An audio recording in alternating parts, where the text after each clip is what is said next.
en el libro de Juan, capítulo 1, versículo 43 al versículo 48. Vamos a leer hoy esta preciosa palabra del Señor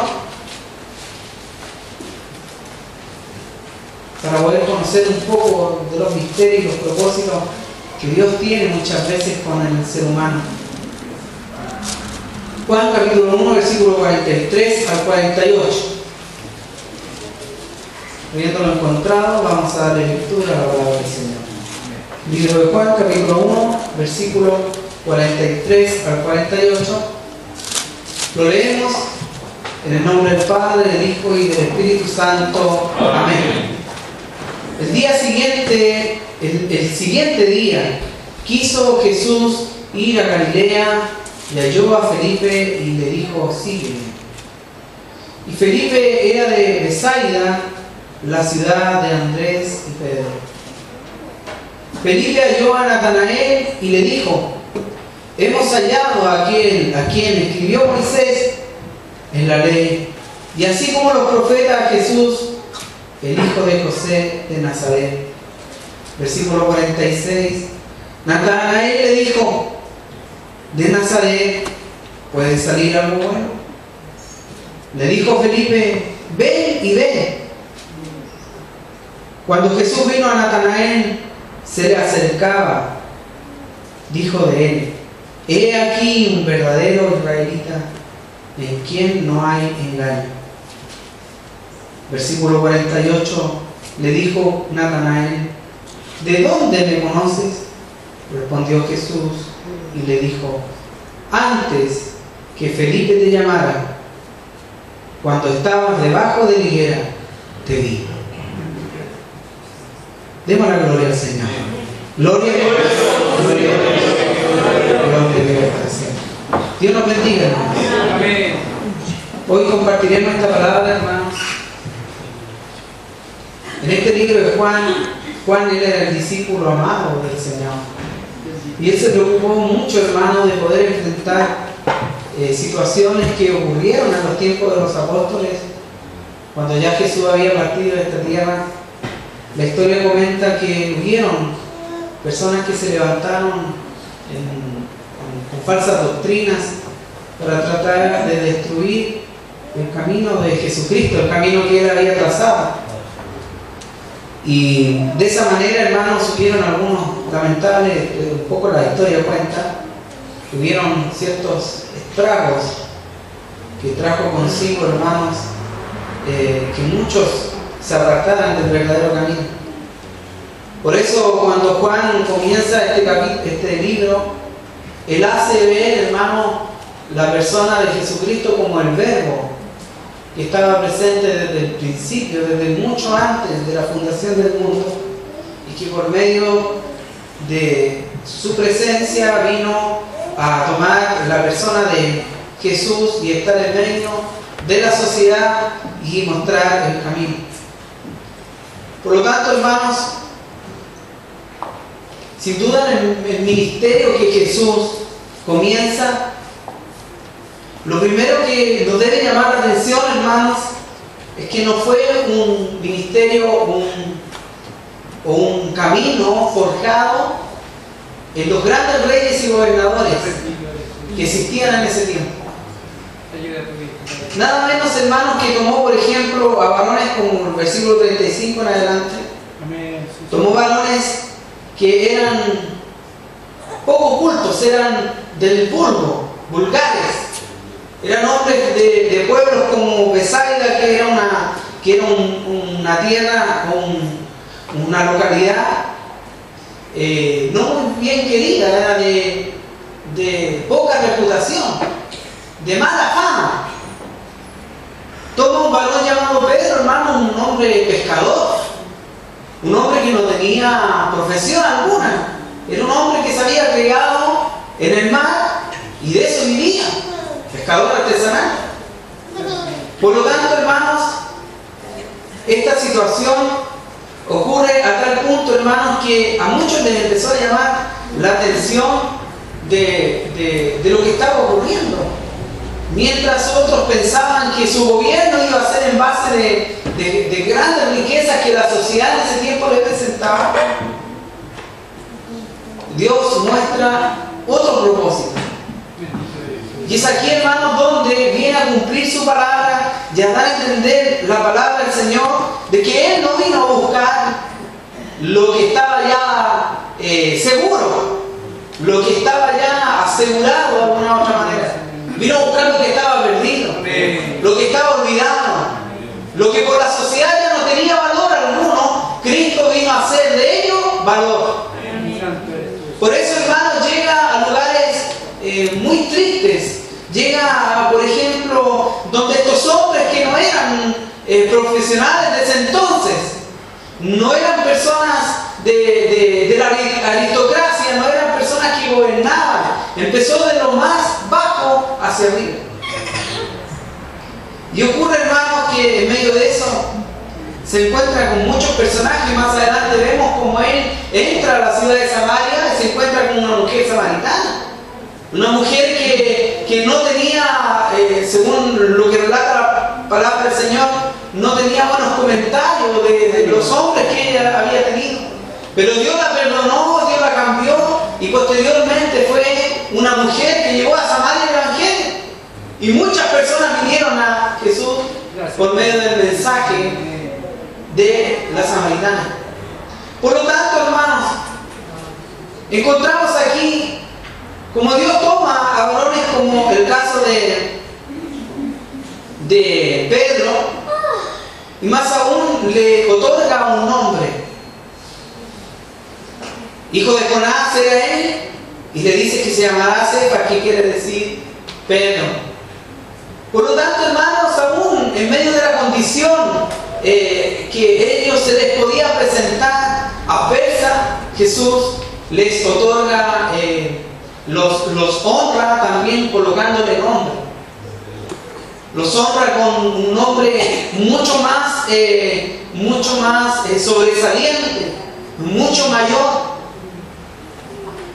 Por lo tanto, hermanos, cuando en ese momento Jesús llega a Galilea, halló a Felipe y le dijo: sigue.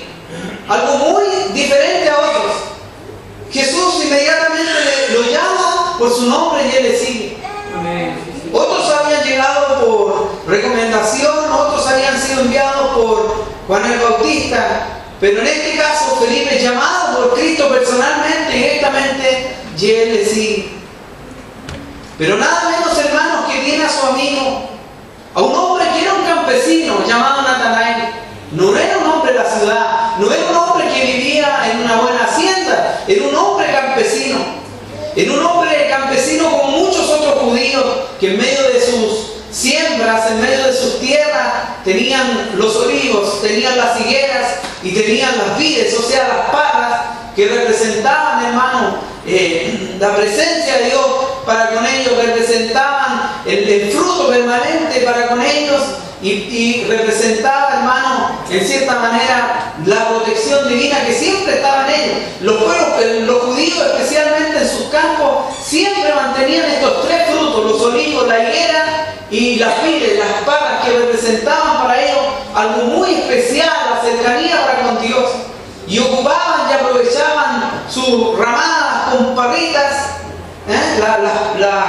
¿cuánto se llaman? Los parronales, los tenían siempre en sus casas. Entonces ahí ellos comían bajo esas parras, pero también tenían una higuera donde generalmente ellos se recostaban y podían tener unas horas de reflexión. De hecho, es comprobado que las higueras en el tiempo de verano dan alta sombra, muy buena sombra. De hecho, aquí había una, pero en la noche creo que son muy peligrosas. Parece que en la noche el frío es muy fuerte. Nosotros, cuando trabajaba yo en una viña, siempre la gente acostumbraba a irse debajo de esa higuera, porque había el frescor, había ahí la frescura de estar debajo de esa higuera. Por lo tanto, hermanos, también las higueras generalmente para los judíos representaba la paz. O sea, era un anhelo del pueblo judío de un día estar en paz.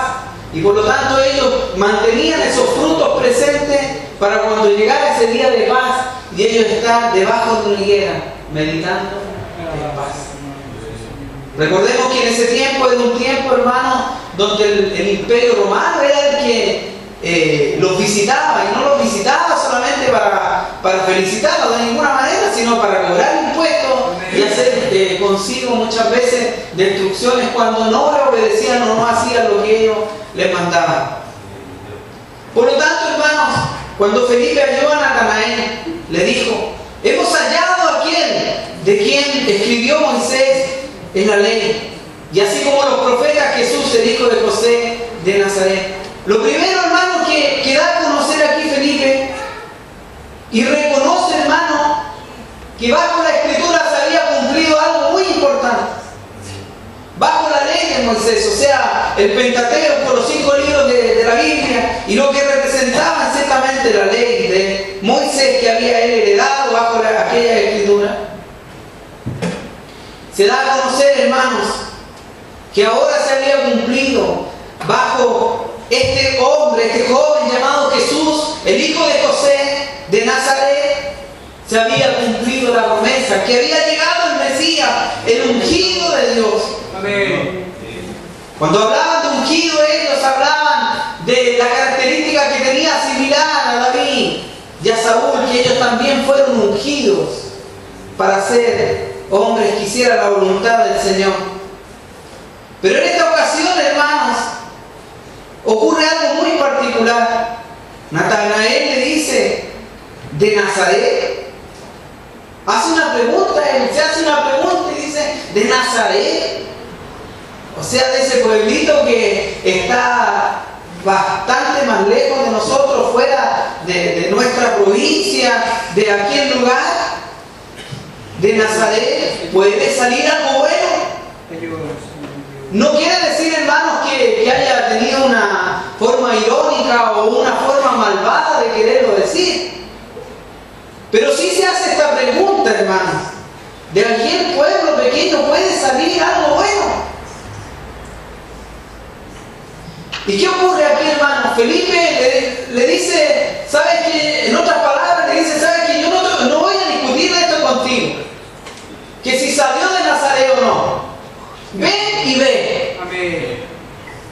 Yo no voy a entablar otra decisión contigo, porque yo lo que he visto no te lo puedo tratar de explicar. Mejor ven tú y tú con tus propios ojos velo. Felipe ahí le dice, hermano Natanael: ven y ve. Dos elementos muy importantes. Primero, ir, y luego ver. Cuando usted lo invitan a un lugar, ¿qué tiene lo primero que hacer usted? Ir. Y luego, ¿quieres ver? Por lo tanto, hermanos, aquí ocurre lo mismo. Felipe le dice: ven y ve. Y fíjense lo que ocurre aquí, algo tremendo y hermoso, hermano. Que cuando Jesús vio a Natanael que se le acercaba, dijo de él, o sea, dio testimonio. Jesús da testimonio delante de las personas que estaban delante de ese escenario, en ese momento, en esa situación. Jesús da testimonio y dice: he aquí un verdadero israelita en quien no hay engaño. Él, Jesús, da testimonio, el Hijo de Dios da testimonio de un hombre que era recto, era prudente, era un hombre que tenía un buen testimonio delante de Dios, un hombre justo. Y aquí inmediatamente viene la reacción de este hombre llamado Natanael. Y no aguantó, pues le dijo: ¿y de dónde me conoce? Bendito eres tú, Señor mi Dios. ¿De dónde me conoce? Santo eres, Padre. Cuando enfrenta a Jesús y lo ve, ante él lo primero que le dice: ¿y de dónde me conoces que dice eso de mí? Porque yo nunca te vi. Y Jesús le dice: antes que Felipe te llamara. Y le agrega un detalle importante: cuando estabas debajo de esa higuera, yo te vi. Qué tremendo, hermano. que Dios antes ya te ha visto. Aquí nos relata, hermano, y nos da mayor detalle